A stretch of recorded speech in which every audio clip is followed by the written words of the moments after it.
अगर आपको या आपके किसी अपने को कोरोना के लक्षण दिखे तो क्या करें, कौन सा टेस्ट करवाएं, रैपिड एंटीजन और आरटीपीसीआर टेस्ट क्या होता है। नमस्कार, fastest information platform gangs of media में आपका स्वागत है और मैं शिवानी पंडित हाजिर हूं उस खबर के साथ जो आपके लिए जानना है जरूरी।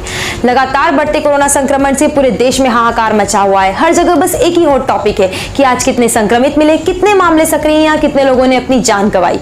सरकारें अपने अपने स्तर पर कोरोना से लड़ने के उपाय अपना रही है। कहीं पर लोगों को खुद अपने आप को सुरक्षित रखने के लिए कहा जा रहा है, पर इस बीच इलाज से लेकर टेस्ट और वैक्सीन तक पर लगातार सवाल उठ रहे हैं। लोगों के मन में अलग अलग शंकाएं पैदा हो रही हैं। कुछ लोग तो कोरोना वैक्सीन लगवाने से भी कतरा रहे हैं, तो कुछ लोग मामूली लक्षण दिखने पर भी टेस्ट करवाने के लिए पहुंच रहे हैं, जबकि ऐसा नहीं करना चाहिए। सबसे ज्यादा जरूरी है कि आपको सबसे पहले सही जानकारी प्राप्त हो। इसीलिए हम आपके लिए वीडियो लेकर आए हैं जिसमें हम एक एक करके आपको बताएंगे कि कौन सा टेस्ट करवाना चाहिए, कब करवाना चाहिए और किस लोगों को नहीं करवाना चाहिए। तो आइए बिना देरी करे सबसे पहले जानते हैं कि कब टेस्ट करवाएं। कब टेस्ट करवाना चाहिए? बुखार, बदन दर्द, गंध स्वाद न आने पर, सांस लेने में तकलीफ होने पर या नए लक्षण होने पर, जैसे आंखों में लालिमा, गुलाबीपन, सुनने में कमी या लूज मोशन। अगर आप किसी संक्रमित व्यक्ति के संपर्क में 15 मिनट से ज़्यादा आए हैं तो आपको टेस्ट करवाने की आवश्यकता है। कौन सा टेस्ट करवाएं या कौन सा टेस्ट सबसे ज़्यादा भरोसेमंद है? कोरोना के लिए आरटीपीसीआर टेस्ट सबसे ज़्यादा भरोसेमंद साबित हुआ है। इसके अलावा रैपिड एंटीजन टेस्ट भी होता है जिसका नतीजा तुरंत आ जाता है।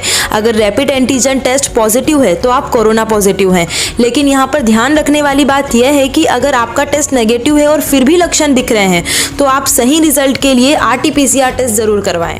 आइए अब आरटीपीसीआर और सिटी स्कैन में महत्वपूर्ण सिटी स्कोर और सिटी वैल्यू को भी जान लेते हैं। इन दोनों को समझना बहुत जरूरी है। इन दोनों का मतलब अलग अलग है। CT value cycle threshold value है जो शरीर में वायरल लोड बताती है। अगर सिटी वैल्यू 35 से कम है तो संक्रमण है और ये वैल्यू 22 से कम हो जाए तो भर्ती होने की जरूरत है। 23 से 39 तक यह ठीक मानी जाती है। डॉक्टर मरीजों को सिटी स्कैन की सलाह देते हैं ताकि संक्रमण कितना फैला है यह पता लगाया जा सके। इसमें सिटी स्कैन जितना ज्यादा होगा संक्रमण उतना ज्यादा होगा।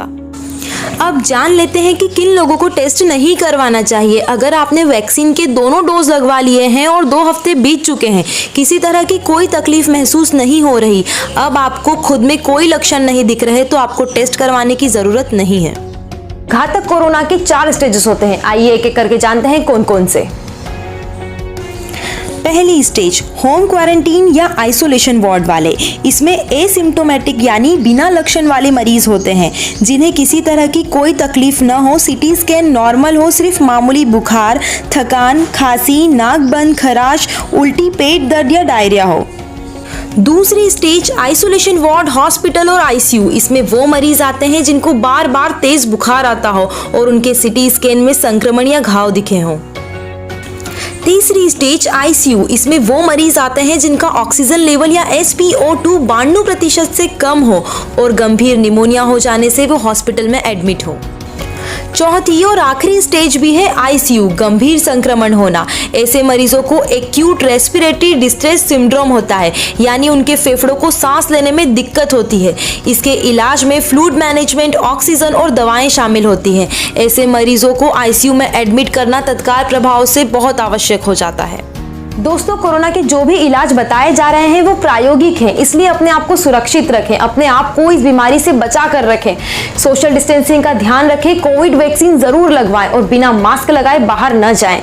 और सबसे महत्वपूर्ण, अपना मनोबल मजबूत रखें, नकारात्मक खबरों से बचें और सकारात्मकता फैलाएं। पूरा वीडियो देखने के लिए धन्यवाद। और अगर आपको हमारा वीडियो जानकारी पूर्ण लगा हो तो इसे लाइक कीजिए, ज्यादा से ज्यादा शेयर कीजिए और ऐसे ही देश और दुनिया की तमाम खबरों के लिए हमारे चैनल को सब्सक्राइब करना ना भूलें।